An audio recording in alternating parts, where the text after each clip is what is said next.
બોટાદ નગરપાલિકા મધ્યસ્થ ચૂંટણીમાં વોર્ડ નંબર 7 પછી વોર્ડ નંબર 1 પણ બિનહરીફ જાહેર થયો છે। ફોર્મ ખેંચવાના અંતિમ દિવસે વોર્ડ નંબર 1ના 4 ઉમેદવારોએ ફોર્મ પરત ખેંચતા ભાજપ બિનહરીફ થયું। આ સિવાય વોર્ડ નંબર 8 અને 9ના ભાજપના મહિલા ઉમેદવારો સામે અન્ય ઉમેદવારે ફોર્મ પરત ખેંચતા સદસ્યો પણ બિનહરીફ બન્યા। આમ ભાજપે ચૂંટણી પહેલા 60% બેઠકો જીતી લીધી છે। वोर्ड नंबर 1 અને वोर्ड नंबर 7 संपूर्ण बिनहरीफ तरीके जाहिर કરવામાં આવે છે। बिनहरीफ બેઠકો જોઈએ તો वोर्ड नंबर 9 ની 2 સામાન્ય સ્ત્રી બેઠકો બિનહરીફ જાહેર થાય છે। હવે કુલ કેટલી બેઠકો પર હરીફ ઉમેદવારો ચૂંટણી લડશે? હવે કુલ 34 બેઠકો ઉપર કુલ 69 હરીફ ઉમેદવારો ચૂંટણી લડવાના છે।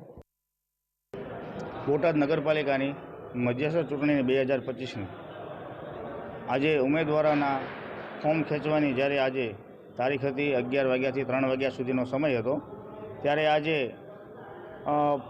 વોર્ડ નંબર 1માં ભારતીય જનતા પાર્ટીની પેનલ